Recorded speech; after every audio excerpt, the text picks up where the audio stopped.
নমস্কাৰ বন্ধু বান্ধৱীসকল সকলোকে স্বাগতম জনাইছোঁ এই চেনেলৰ অন্য এটা নতুন ভিডিঅ'লৈ।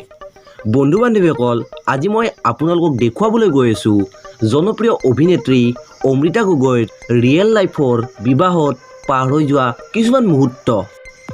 আশা কৰোঁ ভিডিঅ'টো চাই নিশ্চয় ভাল পাব।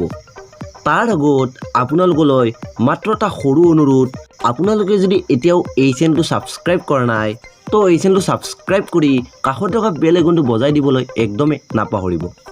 গতিকে পলম নকৰি বলক ভিডিঅ'টো আৰম্ভ কৰোঁ।